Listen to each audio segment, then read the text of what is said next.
और आपको पूरी कथा आज की कल दिखेगी, कल वाली कथा परसों दिखेगी, इस तरह पूरी 9 दिन की कथा आप देख सकते हैं।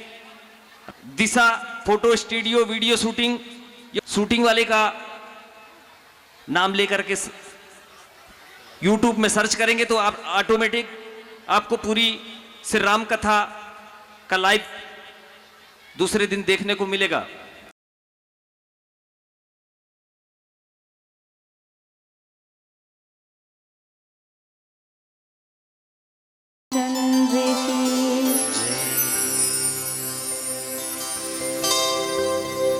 पवन सुत हनुमान की। अब सभी से प्रार्थना, सब लोग बढ़िया जैसे बैठे थे ना, एकदम पिन साइलेंट माहौल विराजमान हो जाइए। हम और आप एक ऐसे भक्त के चरित्र की कथा का अभी श्रवण कर रहे थे जिसके जीवन की शुरुआत रघुनाथ जी से होती है और जीवन के प्रत्येक कार्य और उसके स्वयं के जीवन का अंत भी रघुनाथ जी पर टिका है। सब कुछ निवेदन किया मैंने अभी आपसे।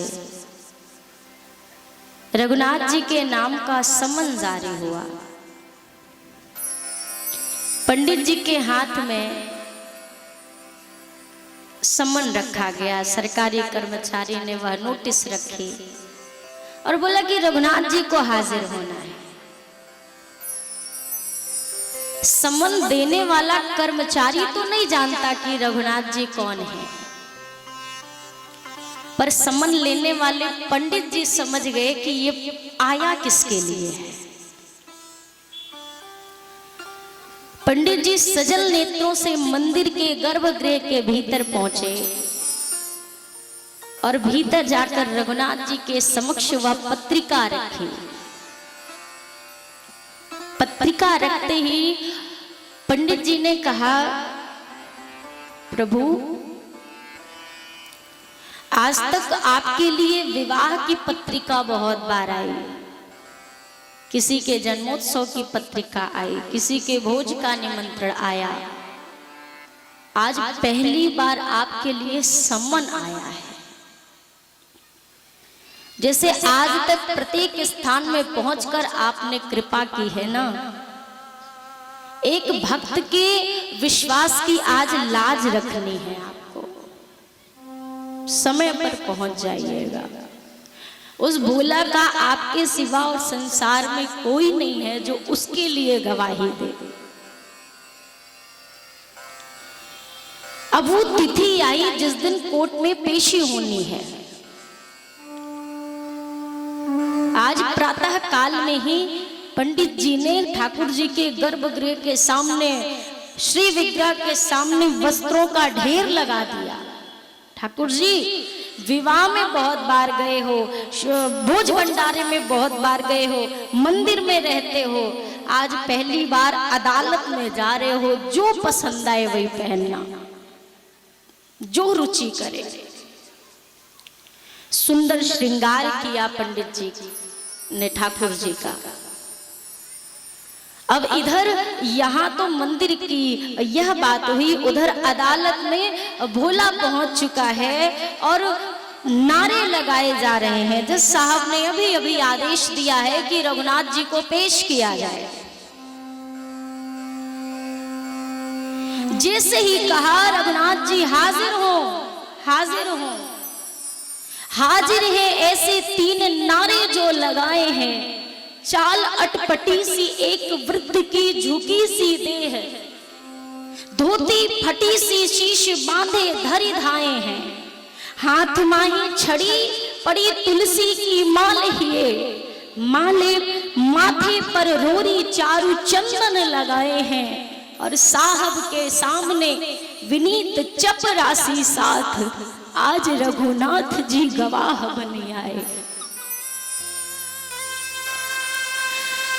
जैसे ही कोर्ट में आवाज लगाई गई, रघुनाथ जी हाजिर हो, रघुनाथ जी हाजिर हो, दिखाई दिया कोट के दरवाजे से एक वृद्ध पुरुष, उसकी कमर झुकी हुई है, फटे से वस्त्र पहन रखे हैं, गले में तुलसी जी की माला है, माथे पर चंदन सुशोभित है, हाथ में लकड़ी लिए कांपते शरीर से वो बूढ़ा व्यक्ति गया और कटघरे के भीतर जाकर खड़ा हो गया। जज साहब ने पूछा, आप रघुनाथ जी हैं? वृद्ध ने कहा, हाँ साहब, मैं रघुनाथ जी हूं।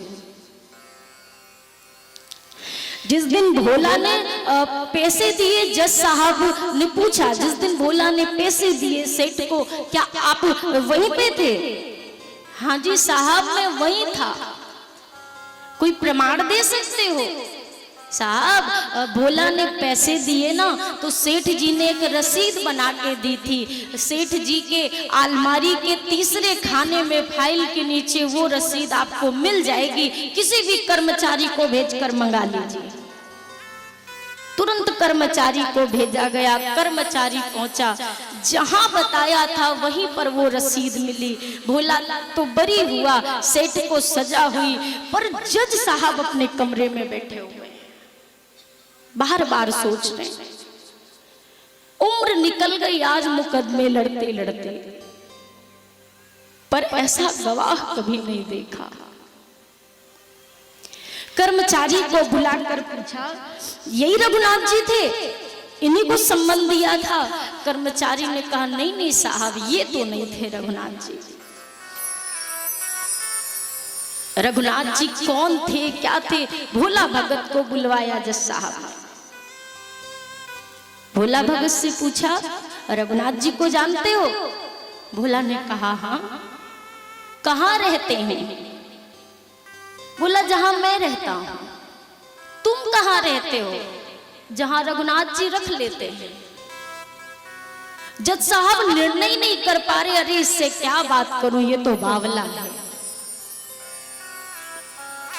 अब जज साहब स्वयं निकले खोज में, कौन है रघुनाथ जी। ढूंढते उस गांव में पहुंचे। जब मंदिर पर उसी जगह जहां कर्मचारी ने बताया था, जज साहब पहुंचे। पंडित जी बाहर द्वार पर थे। पंडित जी से पूछा, यहाँ रघुनाथ जी रहते हैं क्या? हाँ रहते हैं। कहाँ हैं? मैं उनसे मिलना चाहता हूँ। पंडित जी सीधा भीतर उनको मंदिर के पास लेकर आए और ठाकुर जी के गर्भगृह की ओर इशारा करके कह दिया, ये बैठे हैं रघुनाथ जी। इतना सुना भरता जज साहब ने अपने घर पर पहुंचे, कमरे में बैठकर रोना शुरू किया। कर्मचारी कहता है, क्यों रोते हो साहबा? अरे स्वयं को भाग्यशाली मानिए, धोखे में सही भगवान ने आपको दर्शन दिया है, क्यों रोते हैं? जज साहब कहते हैं, मुनि शारद नारद शेष गणेश के नहीं ध्यान में आते रहे, सोई प्रभु आज अदालत में केवटा के गवाह कहाते रहे, सुख धोखे हो दर्श दिए को भयो, दुख नाहीन के तज जाते रहे, कुर्सी पे बना जज बैठा रहा जगदीश, खड़े समझाते रहे। जज साहब कहते हैं, बड़े बड़े ऋषि मुनियों के ध्यान में भी जो नहीं आता, आज वो मेरी आंखों के सामने आया।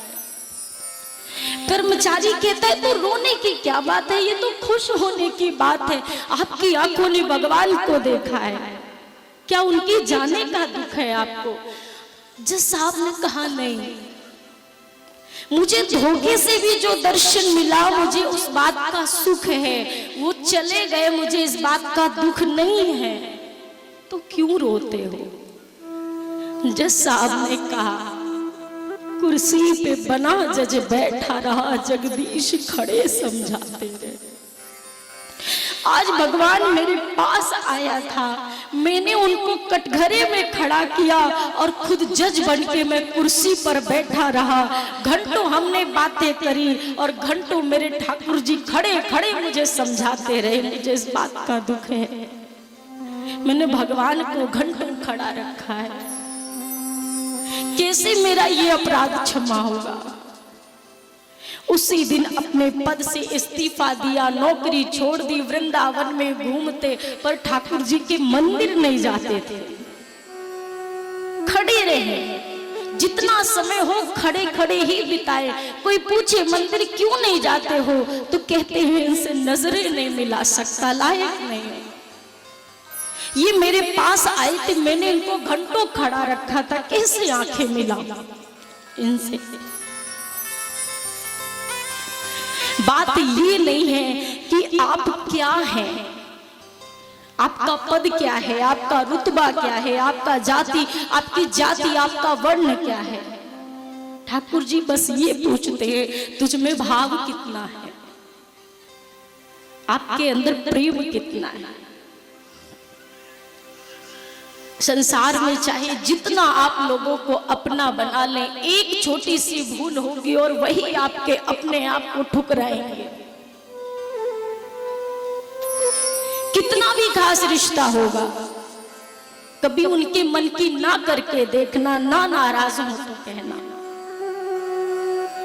पर मेरे ठाकुर जी ने ऐसा कभी नहीं। अगर उन्हें किसी की बहू बनना पड़ा, सास के चरण दबाने पड़े, वो बन गए। नाई बनना पड़ा, बन गए। गढ़वाल बनना पड़ा, वो बन गए। संकोच नहीं किया कि मैं तो पूरे ब्रह्मांड का मालिक हूं, इतना छोटा काम करूंगा क्या मैं। अपने भक्त के लिए ठाकुर जी ने सदैव छोटा बनना स्वीकार किया है। भक्त कहते हैं ठाकुर जी, संसार में बहुत सबको अपना बनाकर देखा, पर सत्य कहता हूं बनाया तो बहुत, पर कोई अपना बना नहीं। बहुत प्रयास किया पर कोई अपना नहीं हुआ।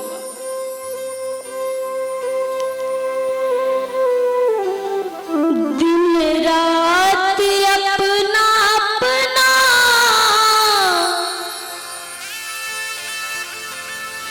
करके बहुत ठगाया,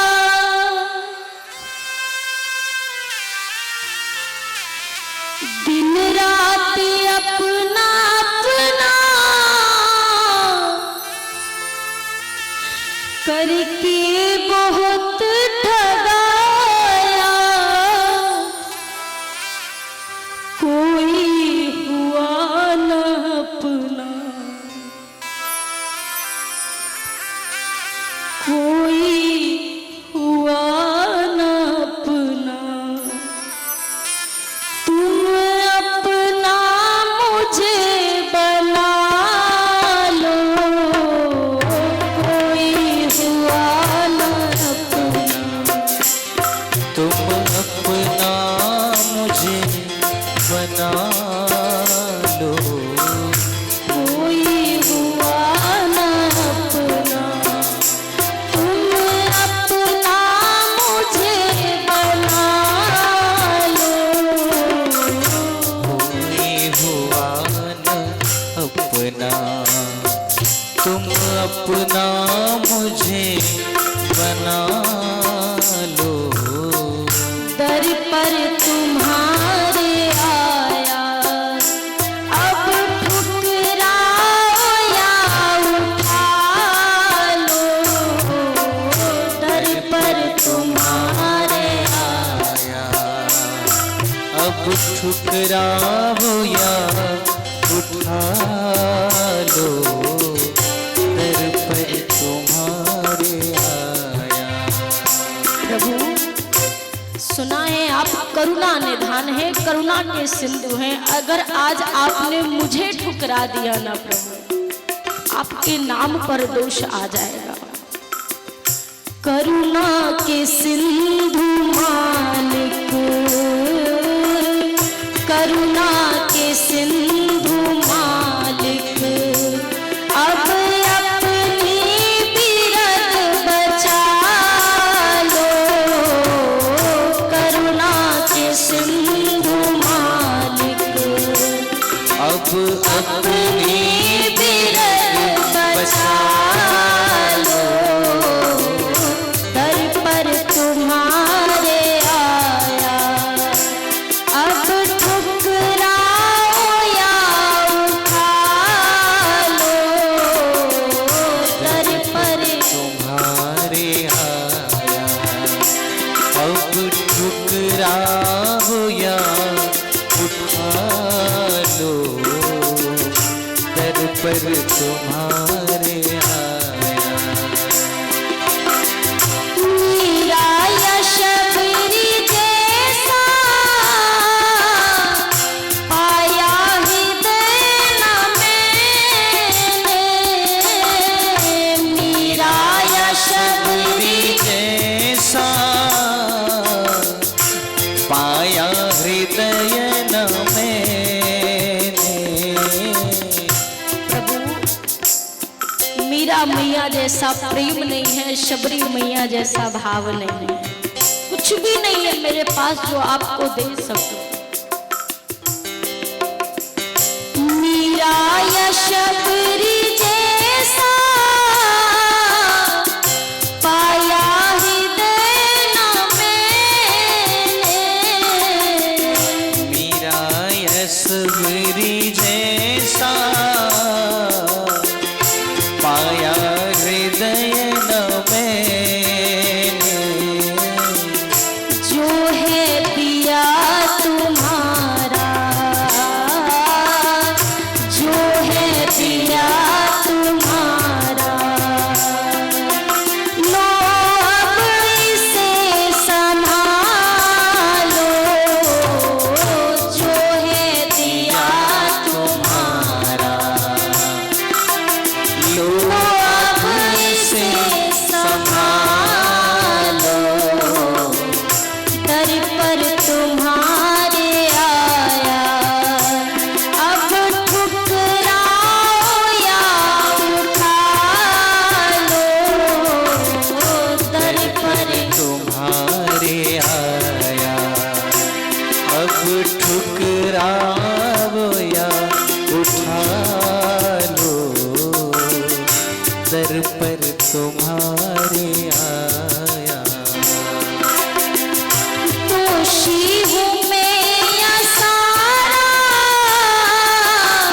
ये खेल है तुम्हारा। दोषी हूँ मैं या सारा ये खेल है तुम्हारा। सुना है सरकार, जय जस रघुपति करहि जब सो तस तेई क्षण होई। अगर ये बात सत्य है तो मेरा बुरा होना भी तो आपकी लीला है ना प्रभु। तो क्यों नहीं मुझे स्वीकार करते अगर सब कुछ ही आपके हाथ का है तो। ओ दोषी हूँ मैं या सारा, ये खेल है तुम्हारा। दोषी हूँ मैं असारा, ये खेल है तुम्हारा। जो है समर्थ हो तुम, जो है समर्थ हो तुम, चाहे गजब जो ढालो। जो है समर्थ हो तुम, चाहे गजब जुढ़ालो। जो है समर्थ हो तुम, चाहे गजब जो ढालो। जो है समर्थ हो तुम, अजी चाहे गजब जो भालो दर पर तुम्हारे आया, अब ठुकराओ या उठा लो। दर पर तुम्हारे आया, अब ठुकराओ या उठा लो। दर पर तुम्हारे आया, दिन रात अपना अपना करके बहुत ठगाया। दिन रात अपना अपना करके बहुत ठगाया।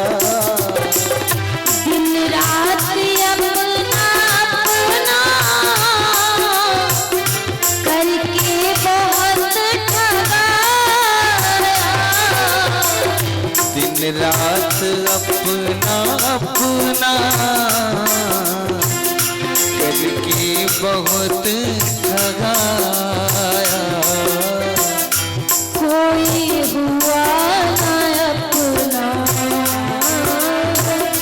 कोई हुआ ना अपना, तुमने अपना मुझे बना लो। कोई हुआ ना अपना तुम अपना मुझे बना लो। दर पर तुम्हारे आया, अब ठुकराओ या उठा लो। दर पर तुम्हारे आया, अब ठुकराओ या उठा लो। करुणा के सिंधु मालिक, अब अपनी बिरद बचा लो। करुणा के सिंधु मालिक, अब अपनी बिरद बचा लो। दर पर तुम्हारे आया, दर पर तुम्हारे आया।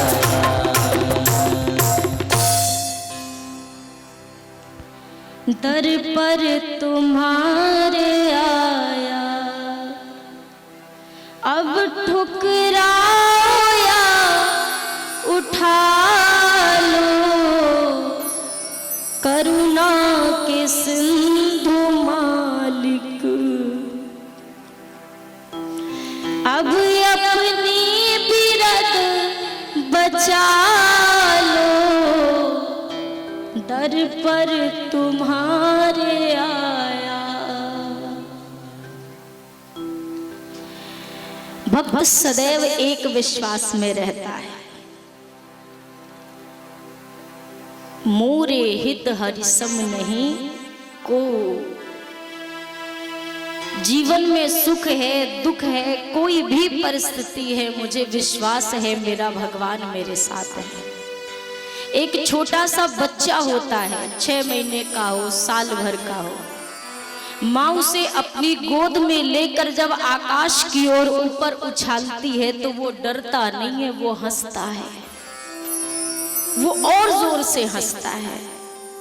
उसे भय नहीं है कि मैं नीचे गिर जाऊंगा, वो ये जानता है कि जमीन से पहले मेरी माँ का हाथ है जो मेरे लिए आगे बढ़ा हुआ है। वो गिरने से पहले मुझे थाम लेगी, वो मुझे अपनी गोद में भर लेगी। ठीक उतना ही विश्वास एक भक्त को अपने भगवान पर होता है। श्री नरसिंह जी का जीवन ऐसा, इतना कष्ट में, कुछ भी नहीं, पत्नी की मृत्यु हो गई, युवान बेटे की मृत्यु हो गई, पर नरसिंह जी ने कभी कुछ नहीं कहा ठाकुर जी से। जो भी घटना है सब आपने सुन रखी है। आपका विश्वास सुनिश्चित करता है कि आप भगवान से कितने पास हैं या फिर कितने दूर हैं। यहां से मैं बता अपने हिसाब से सकती हूं, पर आप समझेंगे कितना ये आप पर निर्भर करता है। किसी को समझा पाना किसी के वश की बात नहीं होती है। बस ये है, मैं अपना अनुभव शायद कहूंगी और मेरे अनुभव से शायद यहाँ पर बैठे कुछ लोगों का अनुभव मिल जाए तो उन्हें लगेगा सत्य बात है। जिस प्रकार से ठाकुर जी ने भोला भगत की लाज रखी है, अगर उस विश्वास से इस कलिकाल में भी कोई कह दे मेरा ठाकुर मेरे साथ है, सत्य कहती हूँ व्यासपीठ पर बैठी हूँ, ठाकुर जी उस पर भी वैसी ही कृपा करेंगे जैसी रघुनाथ जी बनकर भोला भगत पर की है। पर आपका विश्वास पक्का होना चाहिए, आपकी श्रद्धा अडिग होनी चाहिए। श्री दशरथ जी महाराज ने राम जी को सब कुछ सौंपने का निर्णय लिया है। भगवान को सब कुछ दे देने का सही समय क्या है, कौन सा समय है? वशिष्ठ जी ने तो कहा बेगी विलंब न करिए नृप, अरे राम जी को देना है, सोचने और मुहूर्त की जरूरत क्या है, जितनी जल्दी कर सकते हैं करिए। सभी तैयारियां होने लगी, किंतु अब एक प्रसंग ऐसा आता है जहां पर मां कैकेयी का जीवन चरित्र अब श्रोताओं के और वक्ताओं के समक्ष रखा जाता है। जैसे ही मंथरा ने साज सज्जा देखी नगर की, उसके मन का दुर्भाव, वो शुरू से ही राम जी को प्रेम नहीं करती है, उसे कभी राम जी प्रिय नहीं लगे, कभी भी। और जिनको राम जी प्रिय ना लगे, उसको कुबुद्धि अगर मिल जाए, 2 मिनट में उसकी मति पलट जाए, इसमें कोई शंका नहीं है, आश्चर्य होने वाली बात नहीं है। अगर देवता माँ सरस्वती को नहीं प्रेरणा देते तो भी मंथरा की मति ऐसी थी कि वो राम जी के सदैव विपरीत ही रहती है। नाम मंथरा मंदमती चेरी कैकेयी केरी, अजसु पिटारी ताही करी गई गिरा मति फेरी। आज माँ शारदा का दिवस है, आज बसंत पंचमी है। आज के दिन हम माँ वीणा वादनी की पूजा करते हैं, मैया शारदा की। मैंने राम जन्मोत्सव के द्वितीय दिवस में आपसे कहा कि ये ठाकुर जी की कथा कौन सुन सकता है, कौन गा सकता है, जा पर कृपा करिए जिय जाने, कवि उर अजिर नचा वही वाने। जिस पर ठाकुर जी कृपा कर देते हैं, कैसी कृपा, अपना जन जानकर जिस पर कृपा करते हैं ना, उसी के वाणी पर, उसी के मन मंदिर पर माँ सरस्वती विराजमान हो जाती है और प्रभु की कथा के प्रति प्रेम देती है। मैया शारदा को देवताओं ने कहा कुछ करिए, अगर राम जी राजा बन गए तो आगे की घटना का क्रम कैसे तैयार होगा, सब खराब हो जाएगा, कुछ करिए। मैया शारदा मंथरा की वाड़ी पर विराजमान हुई, उसकी मति पलट दी है। श्री वाल्मीकि रामायण में यहां तक कहते हैं कि मंथरा का भोजन, अन्न वगैरह, वस्त्र, यहाँ तक कि जल तक कैके देश से आता था। मंथरा अयोध्या का कुछ भी ग्रहण नहीं करती थी। यहाँ तक कि मंथरा जिस भूमि पर रहती थी, जितने में उसका महल था, वहां का कर भी कैके नरेश द्वारा भेजा जाता था अयोध्या में। और इस बात को अगर सत्य समझा जाए तो ये पूर्णतः सत्य ही है। क्यों सत्य है? क्योंकि अगर अयोध्या का अन्न कोई खा ले और मां सरयू का जल पी ले, वो राम से कभी विद्रोह नहीं कर सकता है। उसे राम जी प्रिय ना लगे, ऐसा हो नहीं सकता। ये मंथरा थी, इसने अयोध्या का कभी कुछ ग्रहण नहीं किया, ऐसा संत जन कहते हैं। मंथरा कैकेयी मां के पास जाती है, बहुत कुछ कहा। अरे कैकेयी, साजो श्रृंगार के मध्य बैठी रहोगी, अयोध्या में होने वाले अनर्थ को नहीं देख रही हो क्या? 4 दिन के ये साज श्रृंगार रह जाएंगे अगर ये सब कुछ होने दिया तो। क्या हो रहा है? क्या घटना घट रही है, क्यों इतनी विचलित हो रखी है तू? कैकेयी जी ने कहा, मंथरा कहती है राम को राजा बनाया जा रहा है, तुझे चिंता नहीं? राम जी के राज्याभिषेक की बात सुनते ही मगन हो गई मां कैकेयी। तो मंथरा खूब सुंदर सूचना दी है, खूब बढ़िया खबर दी है, आनंद आ गया। किसी के प्रति अपने मन में आप जितना विद्रोह रखेंगे ना, सामने वाले को तो कुछ भी नहीं पता। कष्ट किसे होगा? आपको। मान लीजिए आप में से किसी ने अपने हाथ में घड़ी बांध रखी है, मुझे आपकी घड़ी को देखकर ईर्ष्या हो रही है, जलन हो रही है, आपको इस बात का पता चलेगा क्या?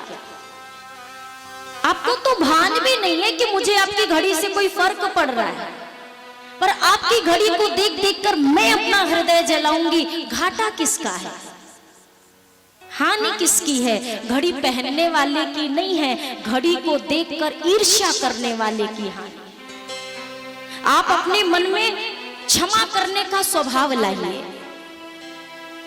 कितना भी कोई आपका अनिष्ट करे, प्रयास करिए, आप उसे क्षमा कर दो। अगर आप उससे विरोध करोगे, आप उसकी श्रेणी में रहोगे, आप क्षमा कर दोगे, आप उससे ऊपर उठ जाओगे। हम क्या करते हैं, कोई हमसे विरोध करता है 1 कदम का, हम उससे 10 कदम की दूरी करते हैं।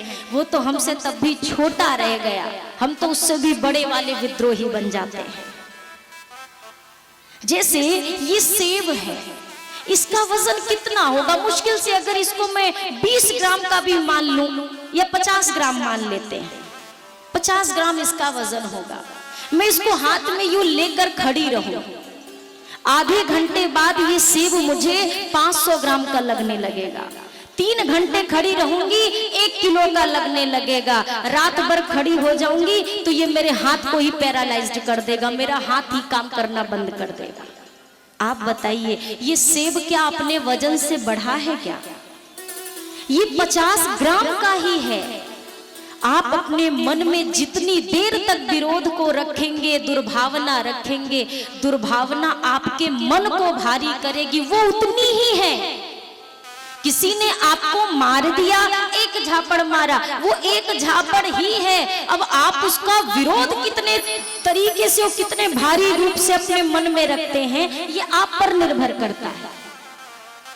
1 थप्पड़ के लिए आज ये वो समय है कि लोगों की हत्या हो जाती है। आपको आपसे छिपी बातें नहीं है, आपने हजारों न्यूज़पेपर में पढ़ा होगा। कई बार तो ऐसा तक हुआ कि किसी व्यक्ति ने अपना उधार 10 रुपए मांगा, 10 रुपए के लिए उसको मार दिया गया। अपराध कितना बड़ा है ये नहीं है, आप उसको क्षमा कितने भाव से कर रहे हैं, ये आपके स्वभाव को सुनिश्चित करेगा। आप क्या हैं? सामने वाला गलत था तो मैंने भी गलत किया, तो भाई तुम उसको गलत कहने का अधिकार खो चुके हो, क्योंकि आपने भी गलत कर लिया। अब आप भी गलत, वो भी गलत, एक कैटेगरी में हो दोनों। हाँ, आप किसी को गलत कब कह सकते हो? जब वो आपको गाली दे और आप उसको कहो भैया खुश रहो, तो आप कहने के अधिकारी हो कि भैया उसने मेरे साथ गलत किया। श्री माधवदास जी महाराज एक बड़े निराले संत, वो जहां पर उनका नियम था कि भिक्षा मांगकर अपना जीवन यापन करते थे।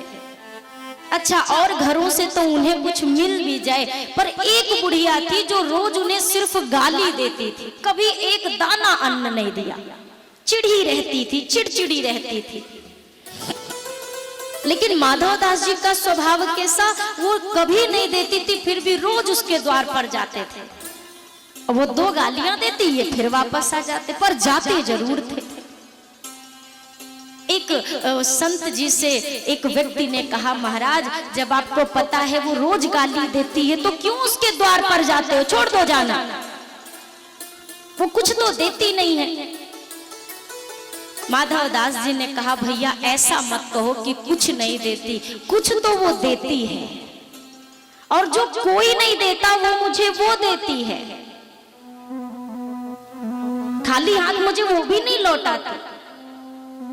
एक दिन माधव दास जी पहुंचे, वो लीपने का पोता जो होता है, जिस वो कपड़ा होता है ना जिससे पुताई करते हैं त्योहारों में, वो घर लीप रही थी, पुताई कर रही थी।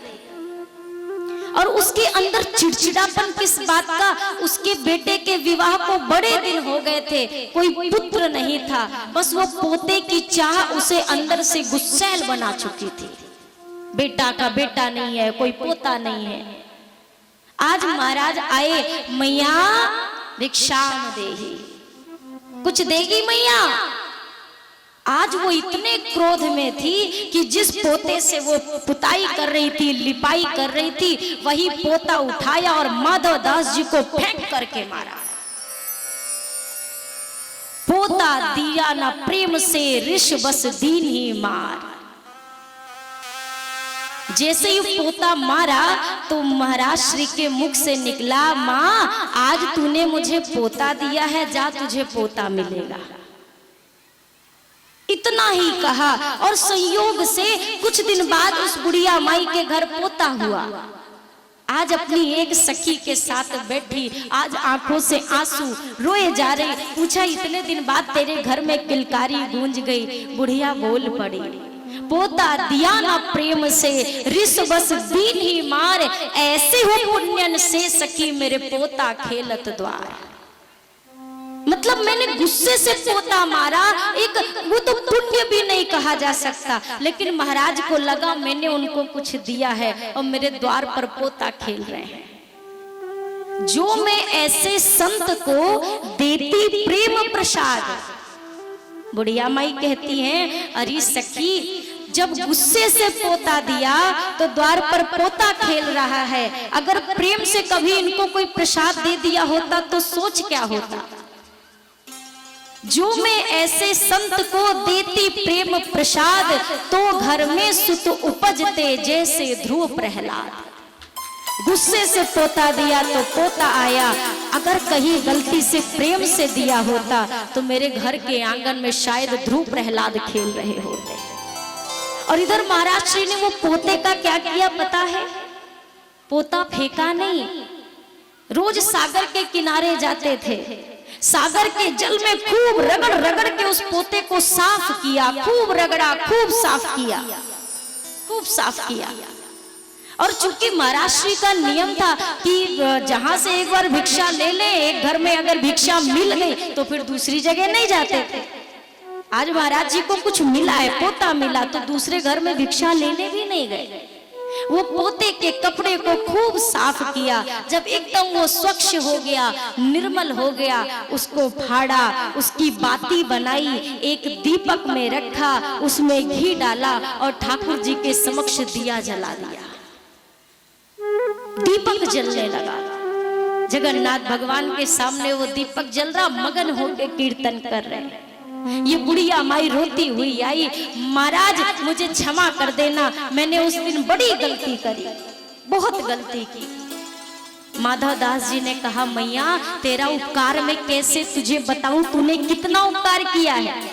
अगर तू मुझे उस दिन अन्न दे देती ना तो मैं अन्न खाता और सो जाता, पर तूने मुझे जो पोता दिया, उस पोते का मैंने दीपक जलाया। वो दीपक जितनी देर तक मेरे ठाकुर के सामने जला, मैं उतनी देर तक कीर्तन करता रहा। तूने मेरे भजन में बढ़ोतरी कराई है मैया, तू धन्य है।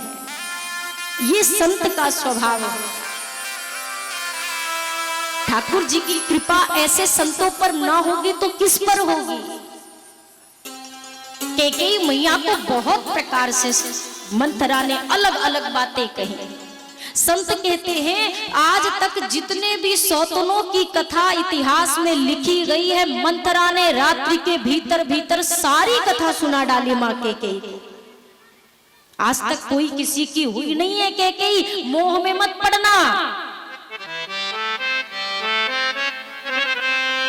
आज के इस समय में कोई वक्ता हो, चाहे हम मेरे जैसा कोई वक्ता हो, चाहे सुनने वाले कोई श्रोता हो, हम लोग यहाँ गद्दी पर बैठे बैठे माँ कैकेयी के बारे में बहुत कुछ कह जाते हैं।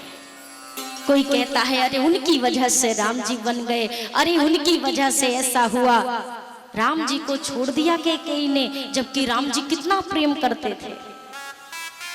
करबद्ध एक प्रार्थना करती हूँ, प्रत्येक कथा में करती हूँ, आपसे भी पुनः कर रही हूँ। जीवन में स्वप्न में भी मत सोचिएगा कि मेरी मैया कैकेयी का कोई दोष है।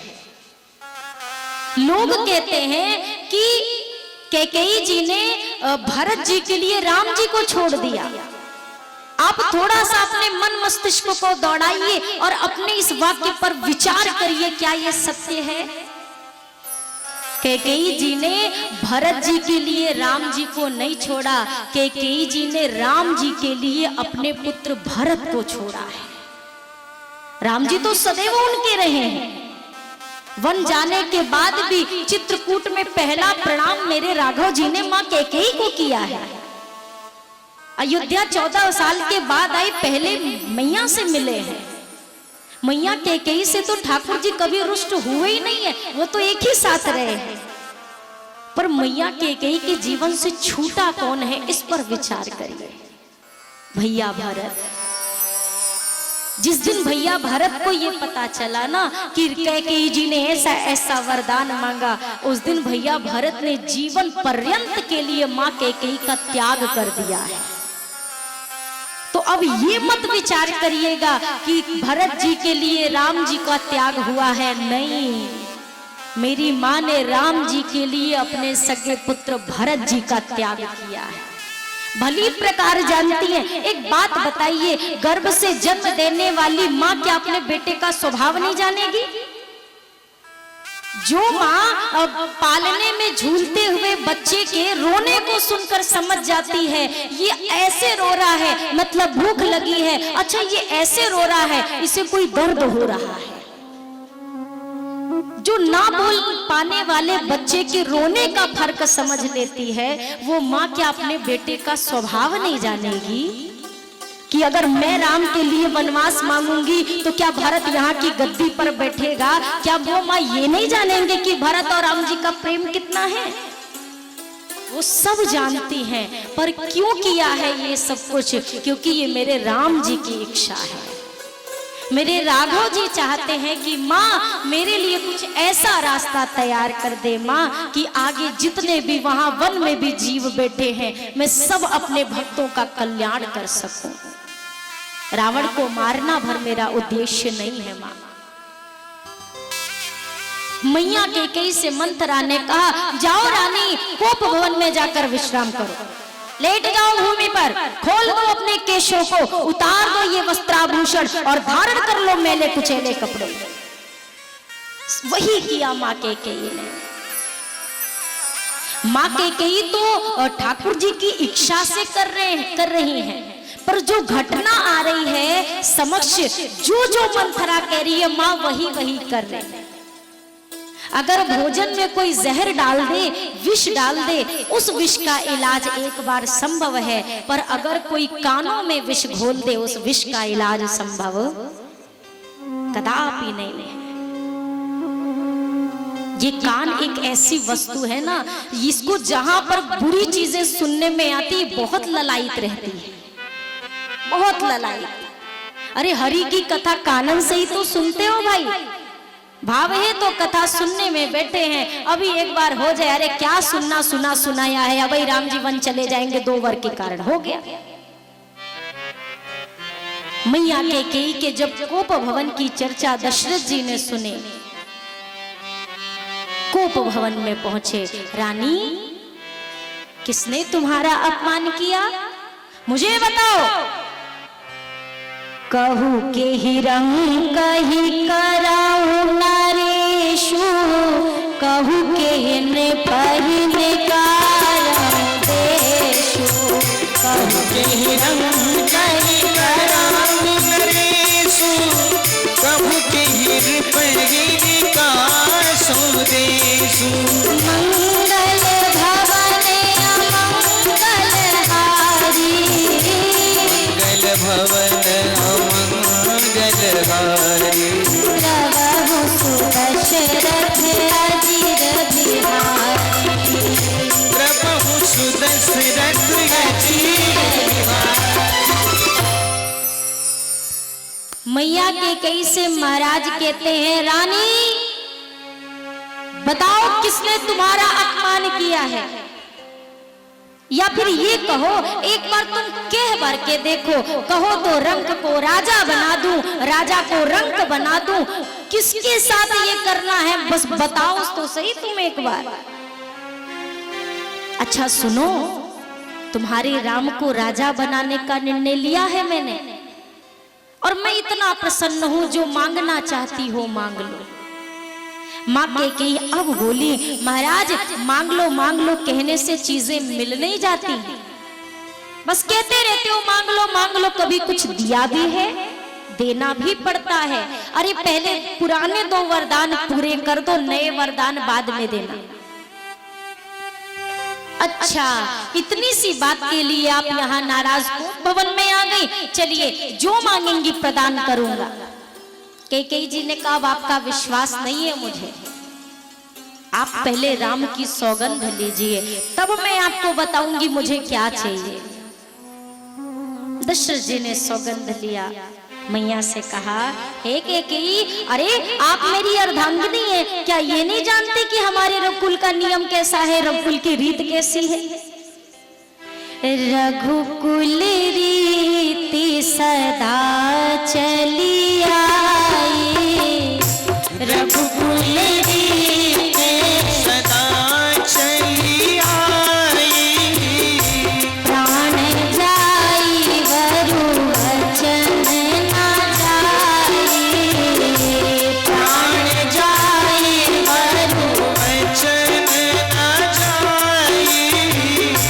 महाराज ने जब ये शब्द कहा, अब माँ कैकेयी कहती है, हे प्राण प्रिय, सुना हो प्राण प्रिय भावत जी का, सुना हो प्राण प्रिय भावत जी का, देहु एक वर भर तहि टीका, देहु एक वर भर तहि टीका, तू सरवर मांगहु कर जोरी, तू सरवर मांगहु कर जोरी, पूरबहु नाथ मनोरथ मोरी, पूरबहु नाथ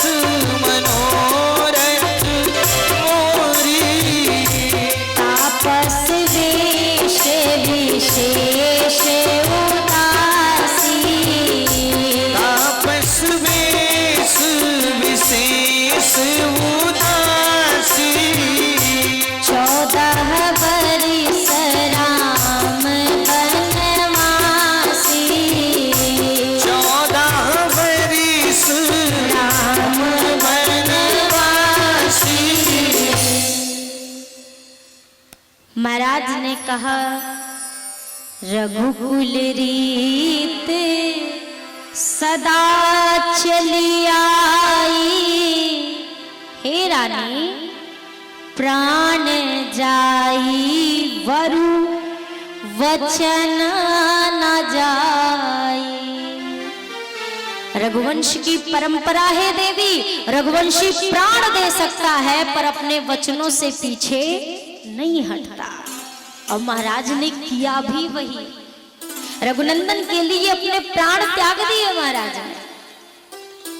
मैया कैकेयी ने अब वरदान मांगा, सुनहु प्राण प्रिय भावत जी का, हे प्राणनाथ, मेरे मन को एक बात बड़ी भा रही है, जच रही है।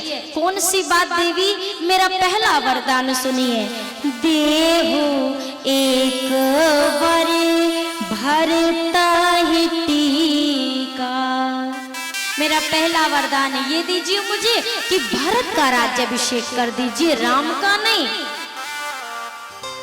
महाराज ने ये सुना तो है पर कुछ भी नहीं बोले हैं, क्योंकि वास्तव में महाराज के लिए इस बात का कोई फर्क नहीं है कि राम जी राजा बने कि भरत जी राजा बने। महाराज तो बल्कि प्रसन्न है। कैकेयी मैं तो बड़ा छोटा जान करके ये विचार कर रहा था, जो रघुकुल की परंपरा है कि बड़े का अभिषेक हो, पर ठीक है अगर तुम्हारी ये इच्छा है तो सही। यहाँ पर महाराज को कोई आपत्ति नहीं। लेकिन अगला वरदान जो आया, अब माँ कैकेयी ने हाथ जोड़ लिए। अच्छा, हाथ जोड़ने की क्या आवश्यकता थी?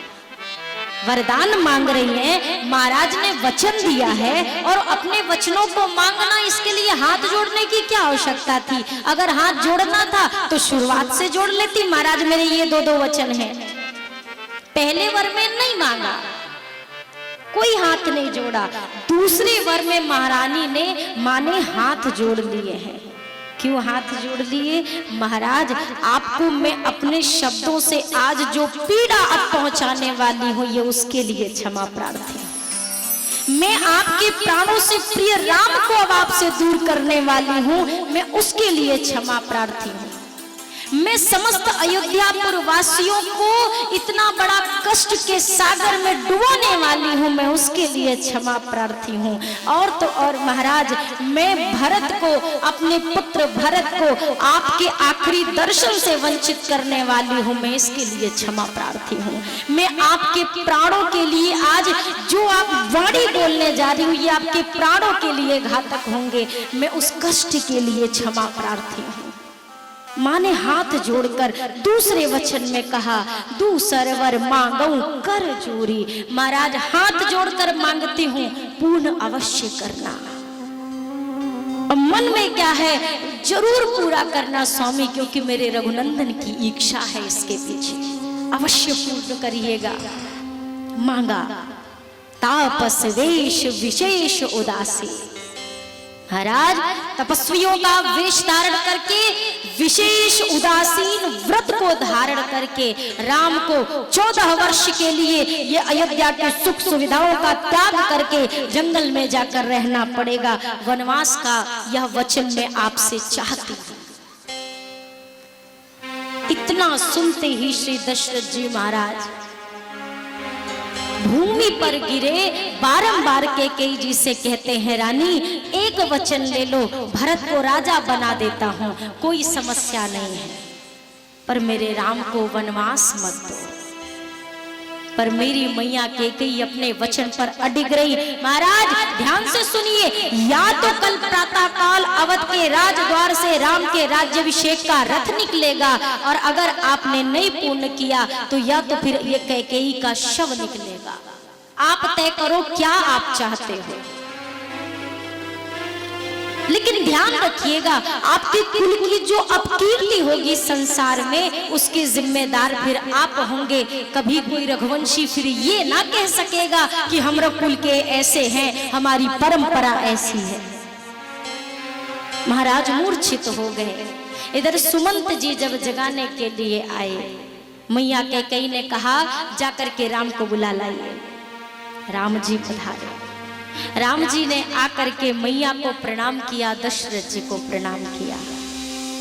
आज के पहले मेरे राघव जी ने जीवन में दुख का नाम सुना तक नहीं है। दुख क्या होता है राम जी जानते ही नहीं है, कभी ऐसा मौका ही नहीं पड़ा। पर आज जब पिताजी की स्थिति को देखा, मैया से कहते हैं, मोहि कहु माँ तू तात दुख कारण, करिय जतन जेहि होई निवारण। माँ पिताजी के दुख का कारण तो बता, क्यों पिताजी इतने दुखी हैं? जो भी उपाय होगा करूंगा। मैया कैकेयी ने वनवास की पूरी चर्चा कर दी। और धन्य है मेरे राघवेंद्र सरकार, अभी तक जो राम जी मैया को माता कहकर संबोधित कर रहे थे, अब राम जी ने कहा, सुनो जननी सोई सूते बड़े भागी, जो पितु मातु बचन अनुरागी। सुनो जननी सोई सुत बड़ भागी, जे पितु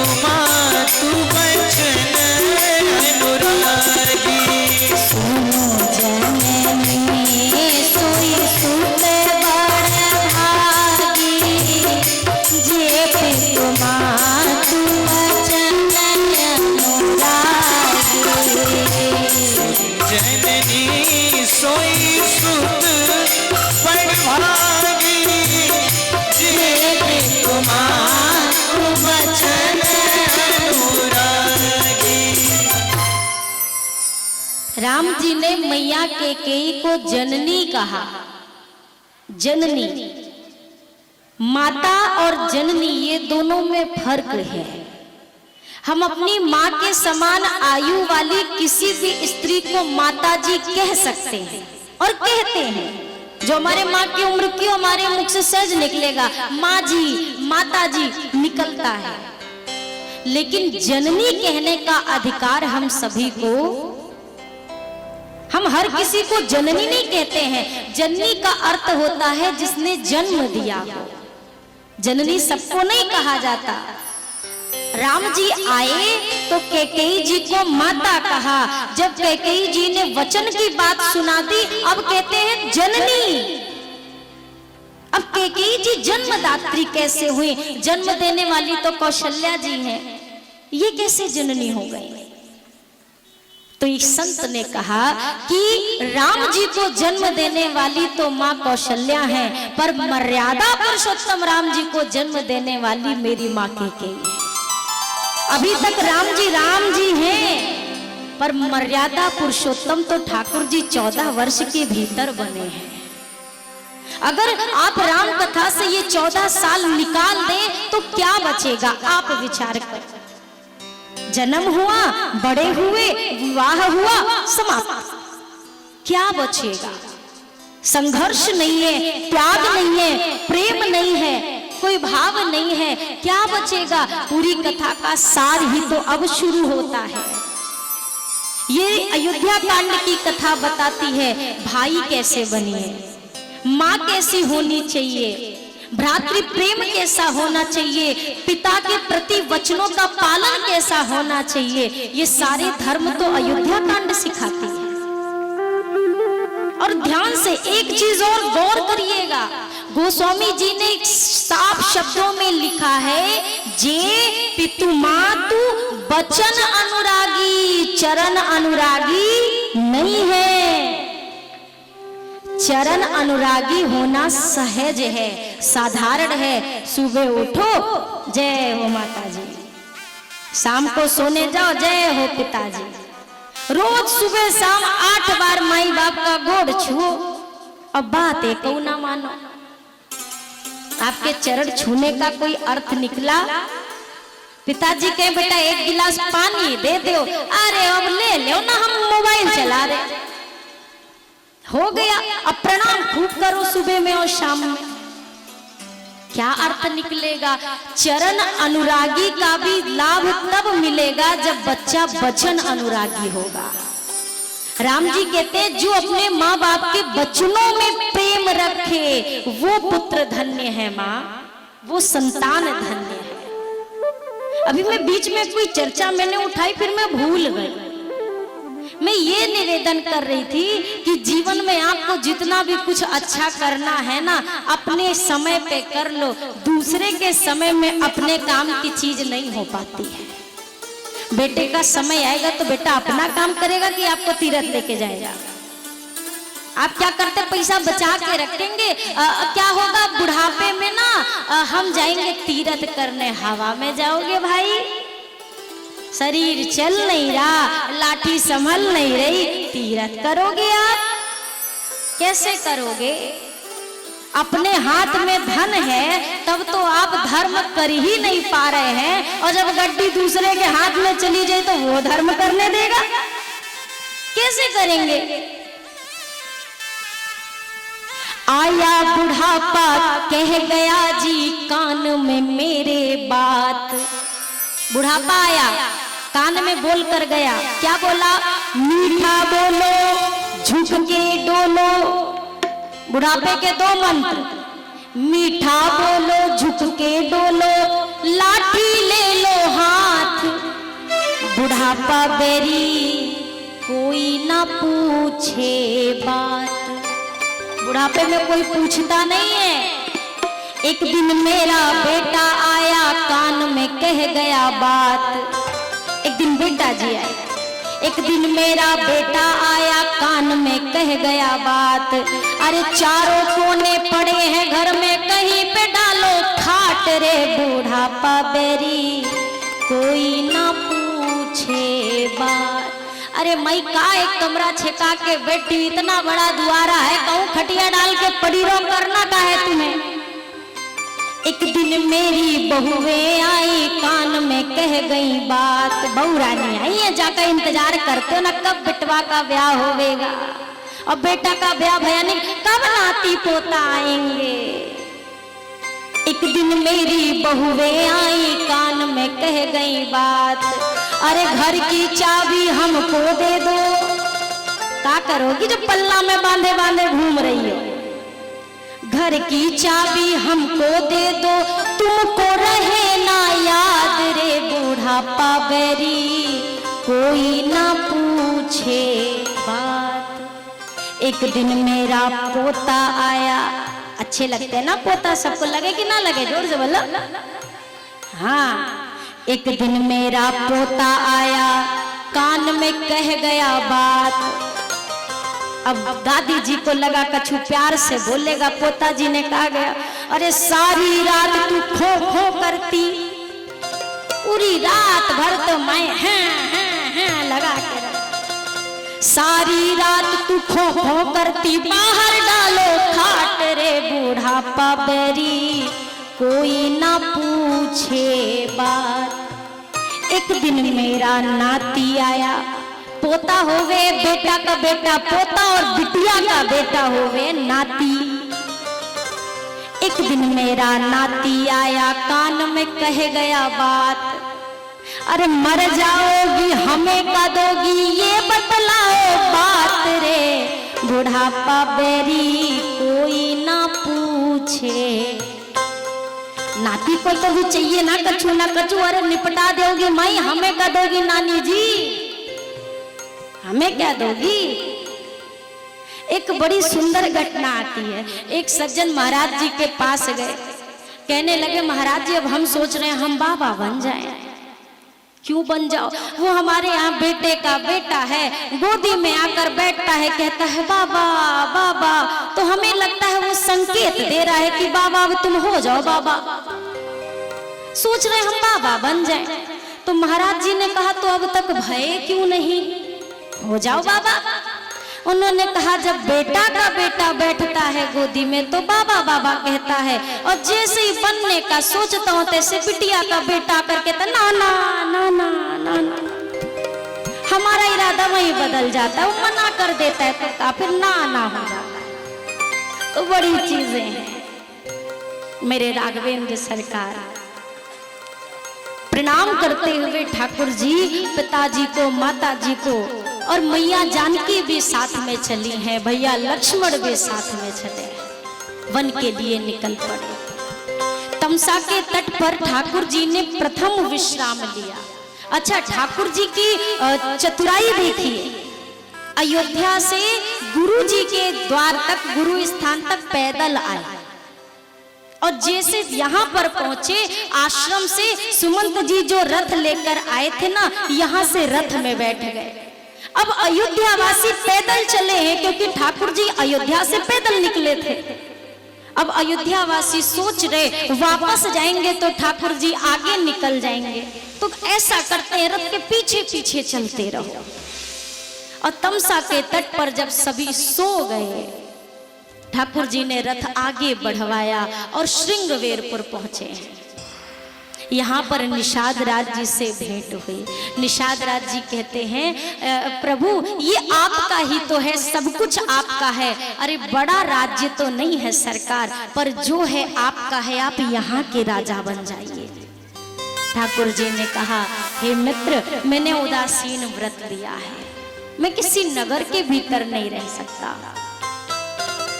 ठाकुर जी जब सो रहे थे ना, कुश की सैया पर सोते हुए देखकर निषाद राज जी को बड़ा कष्ट हुआ। के नंदन मंदमती कठिन कुटिलपन कीन। अरे के नंदनी ने बहुत कठिन और कुटिल प्रण किया, ऐसा नहीं करना था के जी को, ये विचार कर रहे हैं। लक्ष्मण जी ने जैसे ही सुना, निषाद राज जी को पास बुलाया, यहाँ आइए, क्या कह रहे थे आप? कैकेयी जी ने किया, जीवन का एक नियम बनाइए, आप जिनसे प्रेम करते हैं उनकी बुराई सुनना बंद कर दीजिए। हम जिससे प्रेम करते, कोई भी तीसरा आके कहे फला आदमी तो आपके बारे में ऐसा ऐसा ऐसा, तुरंत मौन कराइए। हमने आपको क्या ड्यूटी पर लगाया है? आप एक बार अगर सुनना शुरू करेंगे तो वो बार बार कहना शुरू करेगा। कई लोगों का स्वभाव होता है, एक आदमी होता है उठ के राम राम करता है, और एक व्यक्ति का स्वभाव होता है वो सुबह उठते ही पहले घोटना चालू करता है कि कितना विष घोल ले जो दिन भर बांटने में कम ना पड़े। ये होता है। चले, निषाद राज जी को लक्ष्मण जी ने समझाया, ये सब जो आप सोच रहे हैं ना, अरे ये साक्षात ब्रह्म है। जिसको दुख होता है, हे निषाद राज जी, वो रोता है, चैन से सोता नहीं है। और मेरे भैया तो सो रहे हैं, तो इन्हें कैसा दुख। प्रातःकालीन बेला हुई है, गंगा के घाट पर आज राघव जी पहुंचने वाले थे। पहले ही केवट जी ने एक व्यवस्था बना ली। कैसी व्यवस्था? कि हे निषाद राज जी, आज गंगा के घाट पर ना मेरी नैया के सिवा किसी की नैया ना हो। अब निषाद राज जी को क्या पता कि केवट जी के दिमाग में क्या क्या चल रहा है। उन्होंने तो सोचा पार करना ही है तो तेरी ही नैया सही। पूरे नगर में डुगडुगी बज गई कि और कोई केवट नहीं रहेगा घाट पे। अब ये केवट जी गंगा के घाट पर गंगा की धारा के मध्य में नैया लेकर खड़े हैं, किनारे पर नहीं। और ठाकुर जी आकर, जो पूरे संसार को देता है, आज वो आकर भगत से मांग रहा है, हे केवट भैया, मांगी नाव ना केवट आना, कहे तुम्हारे मरम में जाना। मांगी नाव न केवट आना, कहीं तुम्हारे मरम में जाना। चरण कमल रज कहूँ सब कहे, चरण कमल रज कहूँ सब कहे। मानुष करनी मोरी कछुआ है, मानुष करनी मोरी कछुआ है। छुअत शिला भई नारी सुहाई, छुअत शिला भई नारी सुहाई। पाहन ते न काठ कठिनाई, पाहन तेना काठ कठिनाई। पाहन ते न काठ।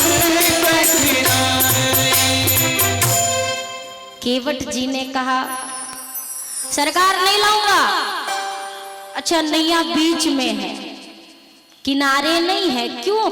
ऐसा ना हो कि राम जी आवे और नैया पे चढ़ जावे और तब कहें अब चलो, फिर क्या करूंगा।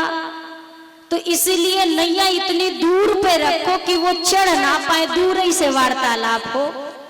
केवट जी से राम जी ने कहा, भैया केवट नैया ले आना।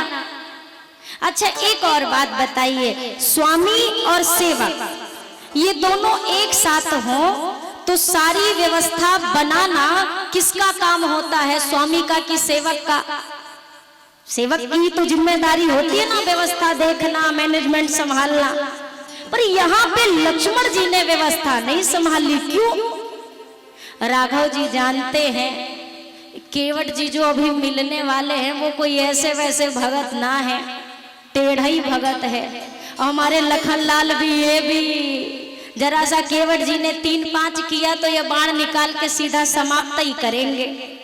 मेरा भगत कहीं प्राणों से हाथ धो बैठा तो इसीलिए राम जी ने कहा, छोटे सरकार, छोटे भैया लक्ष्मण सुनिए। लक्ष्मण, आज हम आपको ना व्यवस्थाएं कैसे करनी चाहिए, आज मैं आपको वो सिखाता हूँ। आप देखकर सीखना कि व्यवस्था कैसे की जाती है। लक्ष्मण जी ने कहा, ठीक है सरकार, करिए। और राम जी ने जैसे ही नैया मांगी, केवट ने साफ इनकार, नहीं लाएंगे। लखन लाल ने कहा हो गया सरकार, जीवन में एक व्यवस्था संभाली वो फेल, पहली व्यवस्था संभाली थी। ये कौन है जो आपको मना कर रहा है? राम जी ने कहा भगत है। अरे भगत है हमारा। लखन लाल ने कहा जो आपकी बात ना माने वही आपके भगत। राम जी ने कहा अरे भैया, यात्रा की जब शुरुआत हुई थी तभी हमें पता चल गया था कि कुछ ऐसा ही होने वाला है। क्यों प्रभु? अरे जब यात्रा की शुरुआत हुई, वनवास मिला था मुझे, लक्ष्मण जी आपको मिला था क्या? कहा नहीं। बोला आपको मैंने कितनी बार मना किया मत चलिए, आप माने? बोला नहीं। किशोरी जी से कहा आपको कितना मना किया मत आइए, आप मानी? माने? कहा नहीं। राघव जी ने कहा हम तब वही समझ गए थे, आगे जितना मिलेंगे एक को हमारी नहीं मानेंगे, हमें ही सबकी माननी पड़ेगी। केवट जी कहते हैं सरकार देखिए, बड़े किस्मत से तो आज हम और आप मिले हैं, एक जात बिरादरी वाले जल्दी मिलते कहाँ हैं? लखन लाल ने कहा हद तो हो गई, हम क्षत्रिय ये मल्लाह, और कहता एक जात बिरादरी वाले मिलते कहाँ हैं? केवट कहता और क्या सरकार, एक ही जैसे होते हैं, देखो करिया करिया आप और करिया करिया हम, कितने किस्मत से मिले ना दो काले। केवट जी कहते हैं हो कछु हम कारे, हो कछु हम कारे, कछु तुम कारे, आज खूब मिले कारे कारे, आज खूब मिले कारे कारे। ए भाई, आज हमने वैसे भी कथा पर ज्यादा फोकस किया था, भजन नहीं गाया। ईमानदारी से बताओ गाया क्या? नहीं गाया ना। और एक ही भजन में आपकी एकदम दुबली पतली वाली हाथ को पीछे तक सब लोग आइए, इधर भी सभी लोग कहिए, तालियां ऐसी बजाओ हमें भूखे और भूखे से ज्यादा सुनाई दे। कछु हम कारे, कछु तुम कारे, कछु हम कारे, कछु तुम कारे, आज खूब मिले कारे कारे, आज खूब मिले कारे कारे।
तारे। सरकार हम उतारने वाले हैं, आप तारने वाले हैं। ओ कछु हमने उतारे, कछु तुमने तारे। कछु हमने उतारे, कछु तुमने तारे। आज खूब ही मिले पारे पारे, आज खूब ही मिले पारे पारे। कछु तुम तारे, कछु हम तारे, कछु तुम तारे, कछु हम तारे। आज खूब ही मिले पारे पारे। खूबे मिले हैं वारे वारे।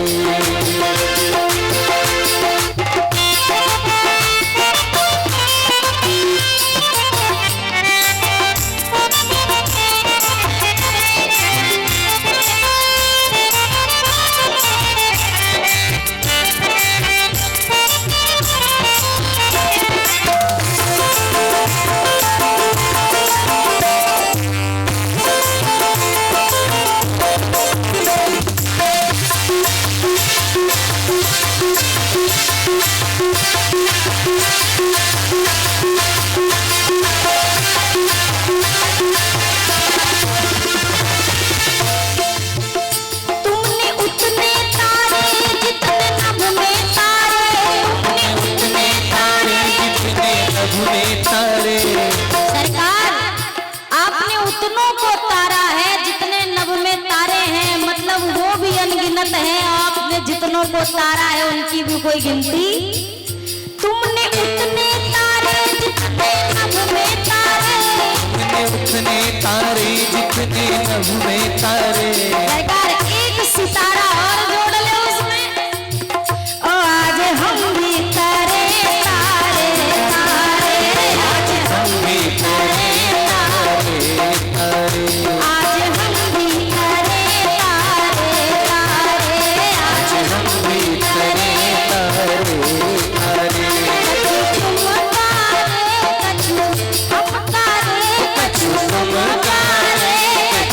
नमकारे। ओ आज खूब ही मिले तारे तारे, आज खूब ही मिले तारे तारे, आज खूब ही मिले तारे तारे, आज खूब ही मिले तारे तारे। आज हम भी तारे तारे तारे, आज हम भी तारे तारे तारे। आज हम भी तरे तारे तारे। केवट जी कहते हैं सरकार मैं आपका मर्म जानता हूं। क्या जानता हूं? मर्म। निवेदन है, इतनी देर शांति से बैठे थे, अब कौन सी जरूरत आन पड़ी बोलने की। थोड़ी देर का प्रसंग और है, सभी शांति पूर्वक बैठिए। बोलिए सियावर रामचंद्र की। बस अब ऐसे मुंह पे ताला लगाओ और चाबी फेंक दो तलैया में। अब बोलियो मत। केवट जी ने कहा सरकार आपका मर्म जानता हूं। लखनलाल ने कहा कौन सा मर्म? कौन सा मर्म जानते हैं? लक्ष्मण जी से केवट जी कहते हैं आप बताइए राम जी यहाँ क्यों आए हैं, क्यों आए हैं? लखनलाल ने कहा हद करते हो, अरे गंगा के किनारे खड़े हैं, नैया मांग रहे हैं, अरे तो पार होने ही ना आए हैं और क्यों आएंगे? केवट जी ने कहा बस छोटे सरकार यही वो मर्म है जो मैं जानता हूं पर आप नहीं जानते। लखनलाल ने कहा तो तुम क्या जानते हो ये बताओ। केवट जी ने कहा मैं बताऊं, आज राघव जी यहाँ पार होने नहीं आए हैं, मुझे पार करने आए हैं। ये इस नैया को माध्यम बनाकर मुझे अपना चरणामृत देने आए हैं, ये मर्म मैं जानता हूँ। रात में सुना है, आप ही तो कह रहे थे निषाद राज जी से कि जो इनके चरणों में प्रेम कर ले बस वही समझिए संसार का सबसे बड़ा परमार्थी है।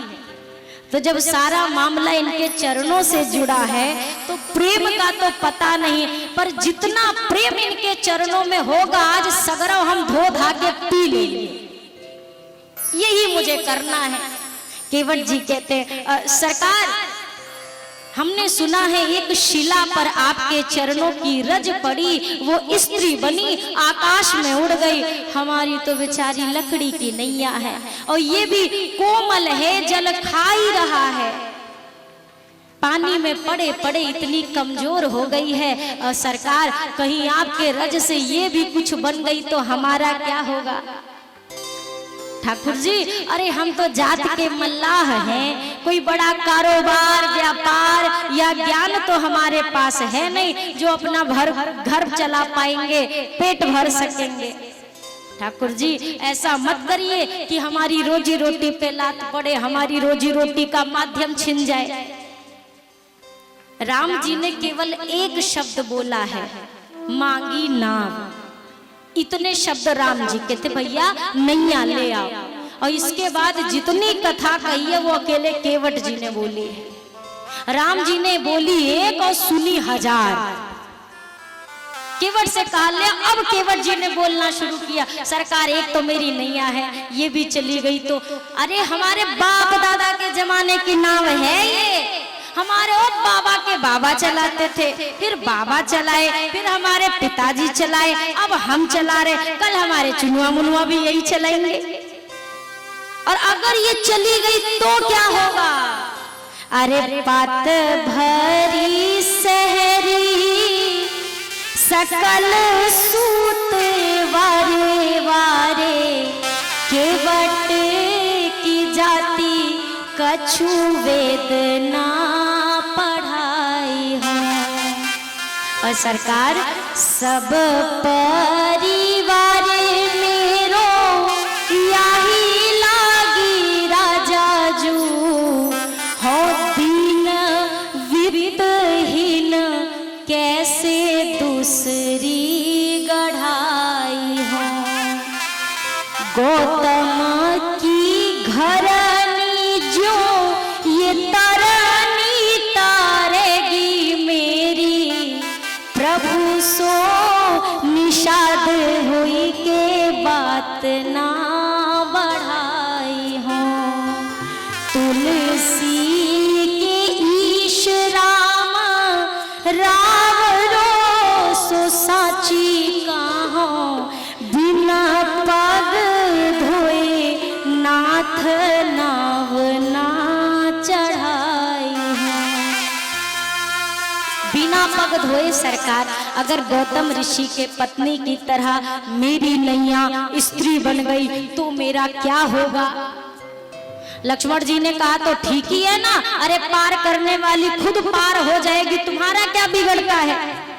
लगन लाल ने कहा एक बात बताइए, अगर ये स्त्री बनी तो ये घाट पे बैठेगी कि घर में बैठेगी? और घर पे जो बैठी है उसको कौन संभालेगा? केवट जी से जब केवट जी ने कहा तो लखन लाल ने कहा अच्छा, अरे तो क्या हुआ, पत्नी को बता देना कि ठाकुर जी के चरण की रज लगी और स्त्री बन गई। केवट जी ने कहा हमारी धर्म पत्नी को जानते हैं, मिले हैं कबहू? दो तरह की पत्नी होती है, हम नहीं कह रहे, केवट जी बता रहे, हम पे दोष मत मढ़ियो। दो तरह की पत्नी होती है, एक धर्म पत्नी और एक गरम पत्नी। हमारी वाली गरम पत्नी में आती है, धर्म पति हम हैं। आपको क्या पता?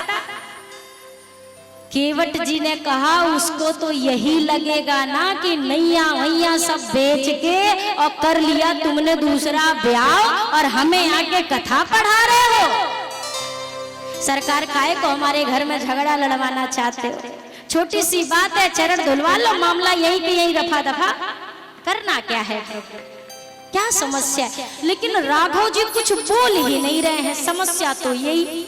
हाँ ना कुछ बोले तो केवट जी की शंका कुछ मिटे कि ये क्या चाहते हैं, और जब अगला मौन हो जाए तो क्या हो? सरकार मौन। केवट जी ने फिर ठाकुर जी को ऐसे पकड़ा और ठाकुर जी से कहते सरकार थोड़ा ऐसे घूमिए, राम जी इधर घूमे, सरकार थोड़ा ऐसे घूमिए, सरकार इधर घूमे। लक्ष्मण जी ने कहा ये क्या कठपुतली की तरह इधर से उधर कर रहे हो हमारे भैया को? केवट जी ने कहा छोटे सरकार गुस्सा मत होइए, हम तो जेब देख रहे थे, बस ये तलाश रहे थे इनके पास कुछ टोटली ओटली है क्या। वो क्यों? अरे मैं समझ गया कि ये बोलते क्यों नहीं है, इसलिए नहीं बोल रहे हैं कि केवट पार करेगा तो उतराई मांगेगा, और हम तो अयोध्या से आए ठंडन गोपाल, तो क्या देंगे केवट को? तो सरकार सुनिए, पद कमल धोई चढ़ाई नाव, ननाथ उतराई चाहो। कुछ उतराई में आपसे लूंगा नहीं। राम जी अभी भी मौन, अच्छा भरोसा नहीं हो रहा। मोहि राम राउर आनि दशरथ, शपथ सब साची कहो। सरकार आपके पिताजी की सौगंध लेकर कह रहे कुछ नहीं लूंगा, नहीं लूंगा, नहीं लूंगा।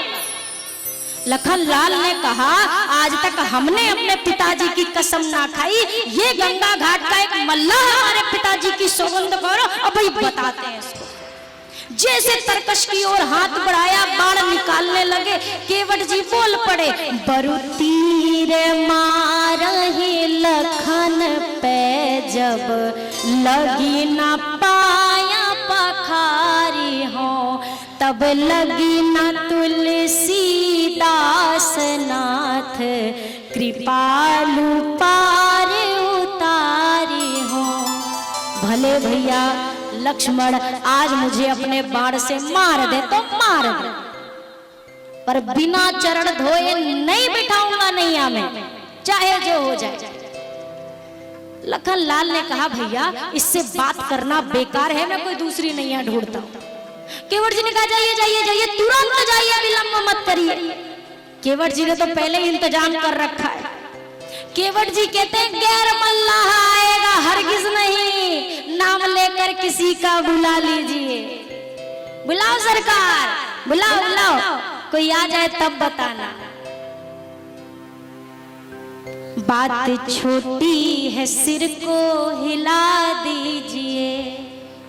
सरकार इतनी सी बात के लिए क्यों इतना बड़ा हंगामा हो रहा है? अरे चरण ही तो धोना चाहता हूँ, धोआ लो, छुट्टी करो, आप पार जाओ और हम पार हो। इतनी सी तो बात है, बात छोटी है सिर को हिला दीजिए, पांव अपना प्रभु जी धुला लीजिए। हम हैं अनपढ़ कोई भूल हो भी गई, आप मालिक हैं सब कुछ भुला दीजिए।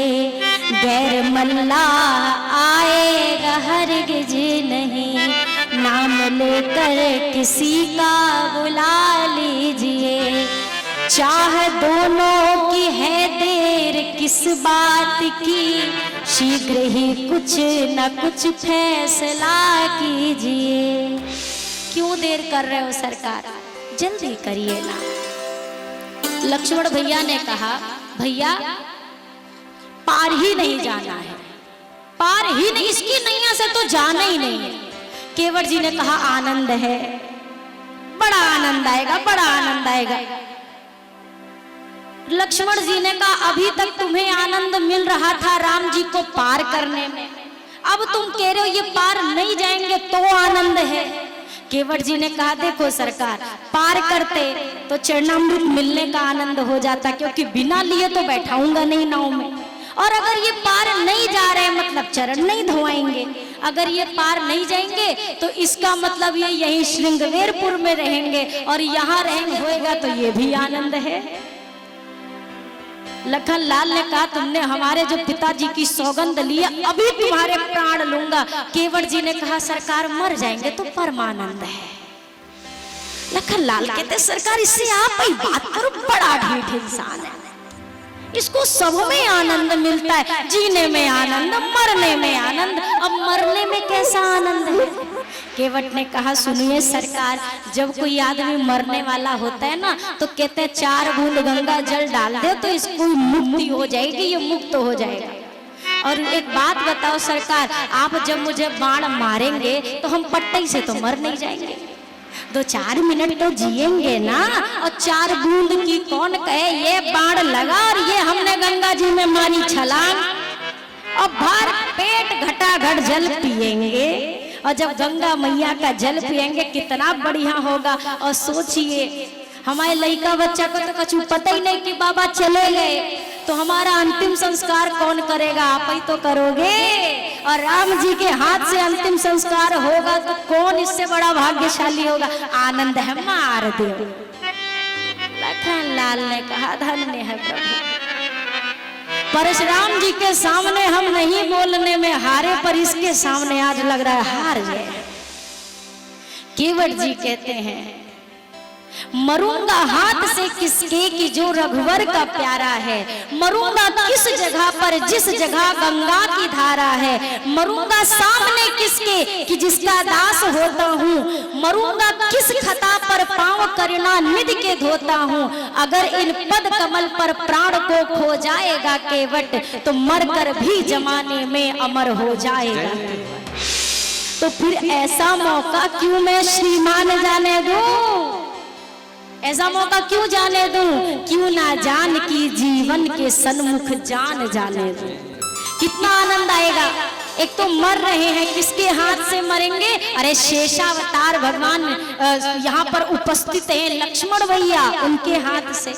किसके किनारे पर मरेंगे? गंगा का किनारा है। लोग मरने के बाद गंगा घाट पर आते हैं, मैं जीते जी गंगा के घाट पर मरूंगा। मेरे जैसा भाग्यशाली कौन है?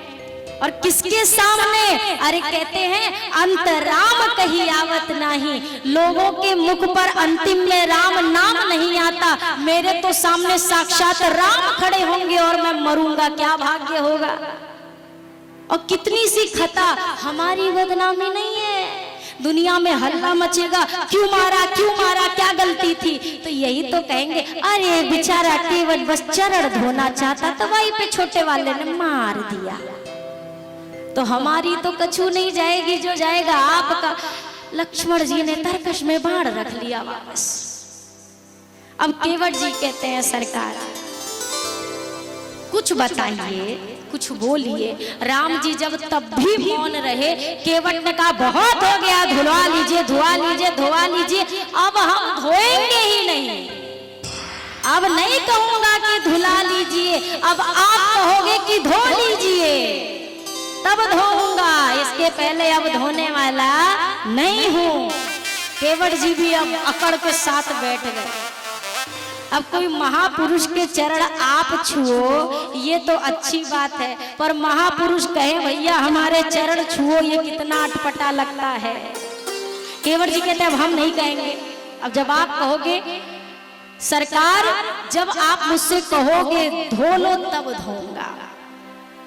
राम जी ने देखा केवट जी तो मानने वाले नहीं हैं। केवट जी ने कहा प्रभु आप बोलो। अब राघव जी कहते हैं भैया कृपा सिंधु बोले मुस्काई, कृपा सिंधु बोले मुस्काई, कोई करू जेहि तब नाम न जाए, सोई कर जेहि तब नाम न जाई, बेगी आनी जल पाय पखारू, बेगी आनी जल पाय पखारू, होत विलम्ब उतारहु पारू, होत विलम्ब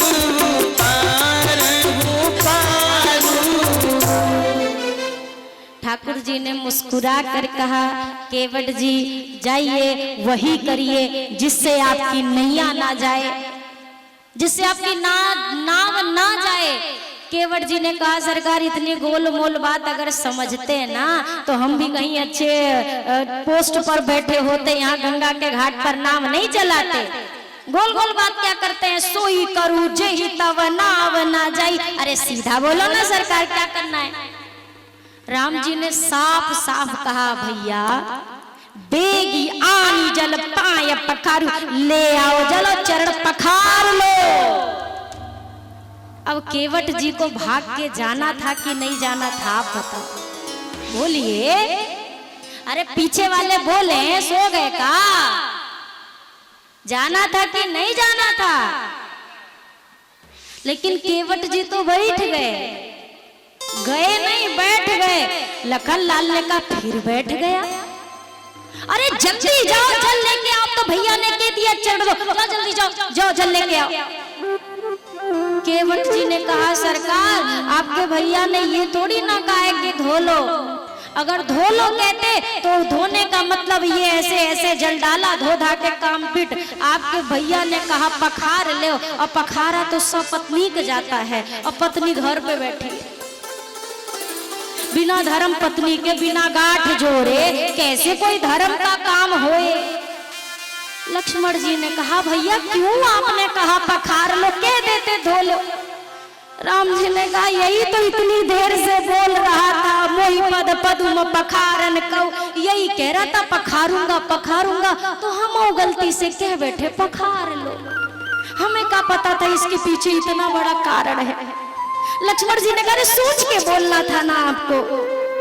केवट जी कह रहे अब बताओ सरकार जाए पत्नी को लेके आए? लखन लाल ने कहा कहीं नहीं जाओगे, ये बेटा अकेले यहीं पे धोगे चरच, कहीं नहीं जाना है। अब लक्ष्मण जी तो कह चुके हैं कहीं जाना नहीं है, तो अब राम जी लक्ष्मण जी की बात काट नहीं सकते और केवट जी का मन दुखा नहीं सकते। अब राम जी क्या करें? अगर कहते हाँ चले जाओ तो लक्ष्मण जी को बुरा लगेगा, अगर कहते ना जाओ तो केवट जी को बुरा लगेगा। अब ठाकुर जी तो बीच में फंस गए ना, तो गोस्वामी जी इसको लिखते हैं कवितावली में। ठाकुर जी ने लक्ष्मण जी की हाँ में हाँ मिलाया, हाँ कहीं नहीं जाना, यही बैठो यहीं अकेले धो, जाना नहीं है, बैठे रहो। मुंह से क्या कहा जाना नहीं है, लेकिन गोस्वामी जी लिखते हैं केवट जी की तरफ देखकर प्रभु रूख पाई के बोलाई बालक धरी हूं। ठाकुर जी का रुख मिला है, रुख का मतलब होता है इशारा। ठाकुर जी क्या कह रहे हैं लक्ष्मण जी के सामने? कहीं नहीं जाना केवट जी यहीं बैठो। और जैसे लक्ष्मण जी ने दूसरी ओर देखा, केवट जी आंखों के और जैसे इशारा मिला केवट जी को, भागे जोर से। लक्ष्मण जी ने भैया भाग गया, बिना बोले भाग गया, देखो बताया भी नहीं भाग गया। राम जी ने कहा हम क्या करें, हमने भी तो रोका था, नहीं रुका तो क्या कर सकते, क्या कर सकते। और इशारा खुद ही सरकार ने किया था। केवट जी पहुंचे, पत्नी से कहा चल चल चल चल चल जल्दी चल जल्दी चल, कहाँ जाना है? अरे भगवान आए हैं, चरण धोना है। केवट जी सोच रहे हैं कठौती लूं कि कठौता लूं, कठौता लूं कि कठौती लूं। कठौती स्त्रीलिंग है, कठौता पुल्लिंग है। सोचा कठौती लेके जाऊंगा तो क्या पता ये स्त्री बने, अच्छा कठौता लेके जाऊंगा और अगर ये संयोग से कछु बन गया, मान लो लड़का बन गया, तो फिर तो बड़ा आराम रहेगा। हम बढ़िया एक शिविर लगाएंगे गंगा के घाट पर और वो लड़का से चलवाएंगे नैया और शाम को रोज हिसाब मांगेंगे, आज बताओ कितने की कमाई हुई, और हम सेठ की तरह रहेंगे आराम से। तो कठौता लेके जाऊंगा। अब पत्नी से कहे, और जितने उसके लड़का बच्चा थे चुनुआ मुनुआ पुनुआ टुनुआ सबको बुलाया और सबको बुला के इकट्ठा किया। और क्या कहते हैं केवट जी, सुनो भगवान आए हैं। सब बड़े को, अरे बाबू जी भगवान आए, जा रहे हम दर्शन। अरे रुक रुक रुक मरी जाबे रे, रुक। अब सबको रोका, सुनो दो जन है वहां पे, एक है सांवर सांवर और एक है गोरे गोरे। गोरके के पास भूल के मत जाना, पट्टा ही मारेगा। तुरंत बात बात पे बाण निकालता है, कब समाप्त कर दे खोजने पे नहीं मिलेंगी हड्डियां। गोरके के पास मत जाना, संवरके के पास जाना, अब बढ़िया घेर के बैठना। पत्नी ने कहा घेर के क्यों बैठे? केवट ने कहा रे एक बार थोड़ी ना चरण धोएंगे, कई बार धोएंगे, और का पता बार बार धोने से उबिया के भाग गए तो, और घेरे रहोगे तो कहाँ जाएंगे। वो स्वामी जी लिख रहे हैं प्रभु रूख पाई के बोला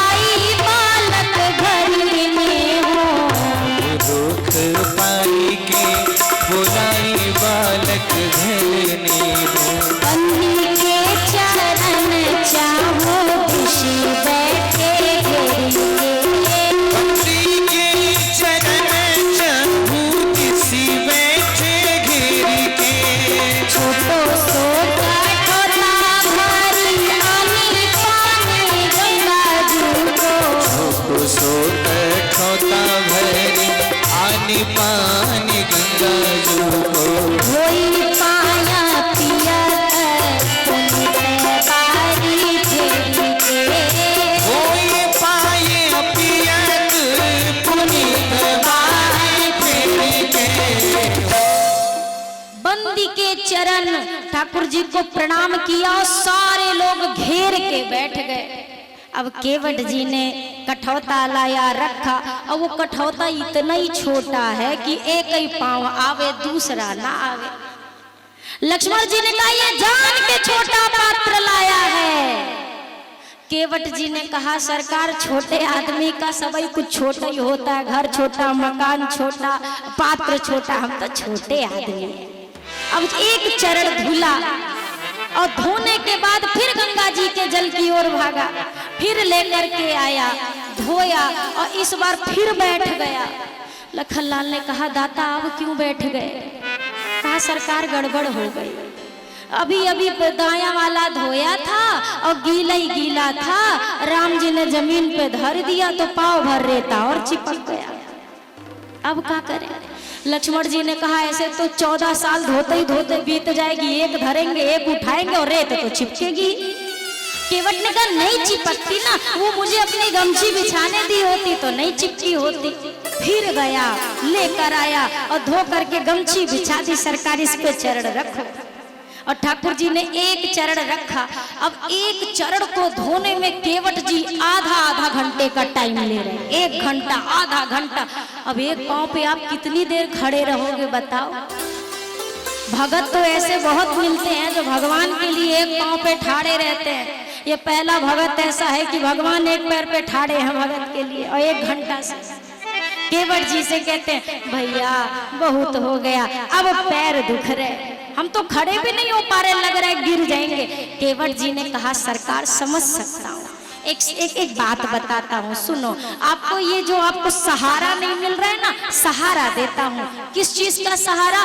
केवट जी कहते हैं रेखन में जड़े कड़े याते देखी देखी धोऊं, आप एक पग पे खड़े याते ना कीजिए, चाहो अवलंब तो विनीत जो विलंब बिन, नाथ मेरे माथे पर हाथ धर लीजिए।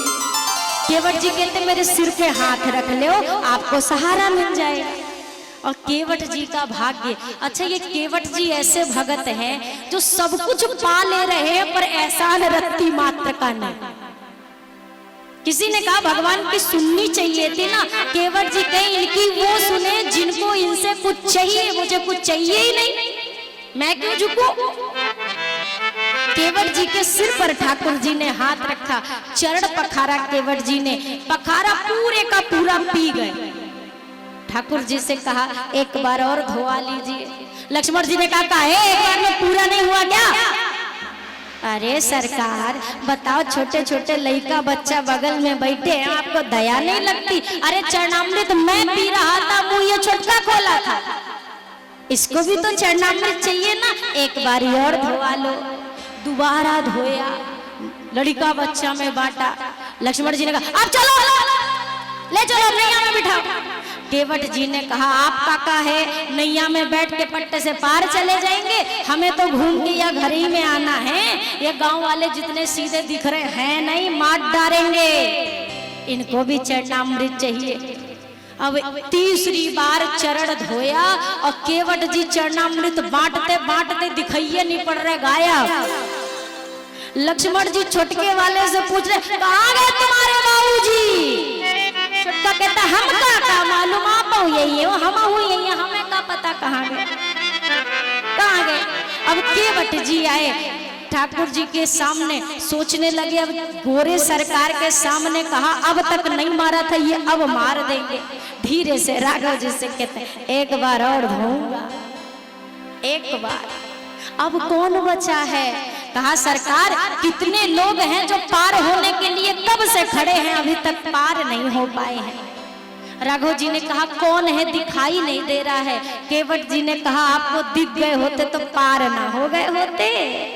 कौन है? मेरे पितर खड़े हैं। चरण धोया और चरणामृत से पितरों का तर्पण किया और अंततः ठाकुर जी को नैया में बिठाकर केवट जी चल पड़े हैं। पार किया है। पार जाने के बाद प्रणाम किया है केवट जी ने, और भी जो बचे हुए भाव हैं कल चर्चा कर दो। तो आज केवट जी को ठाकुर जी कुछ देना चाहते हैं, पर केवट जी बार बार कहते हैं नहीं प्रभु, ऐसा क्या है जो मुझे नहीं मिला, सब मिल गया, अब कुछ नहीं चाहिए। हाँ, लौटते समय अगर कुछ दे दोगे ना सरकार तो अवश्य ले लूंगा। ठाकुर जी से केवट जी कहते हैं हे प्रभु, मैं रहता गंगा तट पर हूँ, तुम रहते जल निधि तट पर हो। मैं गंगा तट का केवट हूँ, तुम भव सागर के केवट हो। यदि खुद को ऋणी समझते हो तो ऋण भी वही चुका देना। गंगा से पार किया मैंने, मुझे भव से पार लगा देना। बस इतना ही करना सरकार। और प्रणाम किया। ठाकुर जी भरद्वाज जी से मिले, वाल्मीकि जी के आश्रम में पहुंचे। 14 स्थान वाल्मीकि जी ने बताए और अंततः चित्रकूट में ठाकुर जी ने पर्णकुटी डाली है।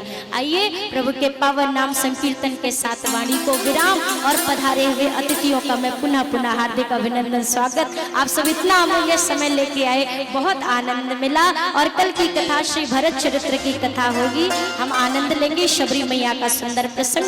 आइए नाम स्मरण के साथ वाणी को विराम। राम राघव की प्राण प्रिया, भजोरे मन सिया सिया। राम राघव की प्राण प्रिया, भजोरे मन सिया सिया। मेरे राघव की प्राण प्रिया, भजोरे मन सिया सिया। मेरे राघव की प्राण प्रिया, भजोरे मन सिया सिया। सिया सिया भजो सिया सिया। सिया सिया भजो सिया सिया। ओ मेरे राघव की प्राण प्रिया, भजोरे मन सिया सिया। ओ मेरे राघव की प्राण प्रिया, भजोरे मन सिया सिया। मेरे राघव की प्राण प्रिया, भजोरे मन सिया सिया। बोलिए सियावर रामचंद्र की, पवन सुत हनुमान की, श्री सद्गुरुदेव भगवान की, भूत भावन भोलेनाथ की, श्री अयोध्या धाम की, मैया सरयू की, श्री राम कथा ज्ञान यज्ञ की, श्री नर्मदा मैया की, जय जय श्री सीताराम। नमः पार्वती पतये, हर हर महादेव।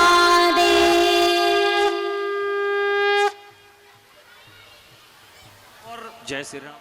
आपको पूरी कथा आज की कल दिखेगी, कल वाली कथा परसों दिखेगी, इस तरह पूरी 9 दिन की कथा आप देख सकते हैं। Disha photo studio video shooting, shooting वाले का नाम लेकर के YouTube में सर्च करेंगे तो आप ऑटोमेटिक आपको पूरी श्री राम कथा का लाइव दूसरे दिन देखने को मिलेगा। प्रजामे सुरसवीरगुं सर्वगणगुं सुस्तये आत्मसनी प्रजासनी वससनी लोकसन्निभेसनी अग्निः प्रजां बहुलां मे करोद्वन्नं पयोरेतोऽस्मासु धत्ताः। उतारो आरती राम जी की आरती, सबको है पाप से तारती।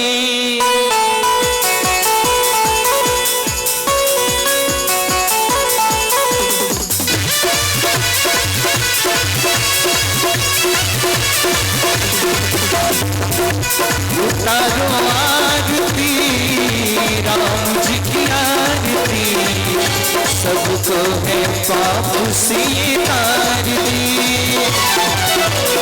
जगमग जगमग ज्योति जली है, राम जी की आरती होने लगी है। जगमग जगमग ज्योति जली है, राम जी की आरती होने लगी है। नाच रहे देखो भक्त सभी, झूम रहे देखो भक्त सभी, चारों दिशाएं नाचती। आरती राम जी की आरती, सबको है पाप से तारती।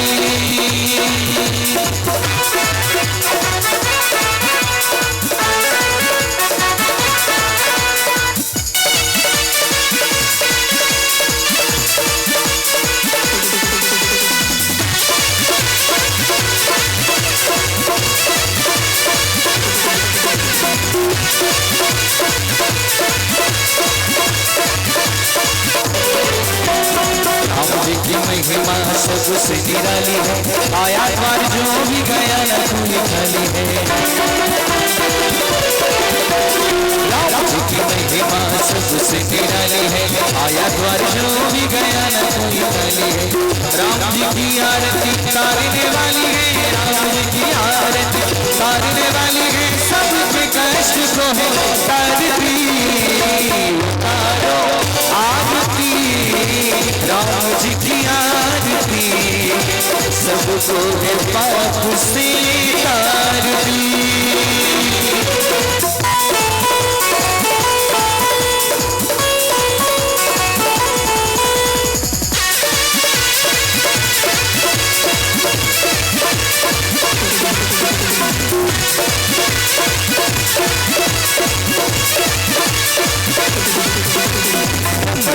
डमरू बजाए शिव भोला, झूम रहे भाई के भंग का गोला। डमरू बजाए शिव भोला, झूम रहे भाई के भंग का गोला। पावन आरती सच्ची है तुम्हारी, पावन आरती सच्ची है तुम्हारी, सब मिलकर आरती उतारो आरती राम जी की आरती, सबको पाप से तारती। उतारो आरती राम जी की आरती, सबको पाप से तारती। गौरम करुणावतारम संसार सारम भुजगेन्द्रहारम, सदा वसंतम हृदयारम दे भवं भवानी सहितं नमामि। त्वमेव माता पिता त्वमेव, त्वमेव बन्धुः सखा त्वमेव, त्वमेव विद्या गुणं त्वमेव, त्वमेव सर्वं मम जगत्। ओम यानकानि च पापानि जन्मान्तरकृतानि च तानि सर्वाणि नश्यन्तु प्रदक्षिणां पदे पदे। जलेन शीतलीकरणं पुष्पे देवादिवन्दनम् आत्मा विवन्दनम्।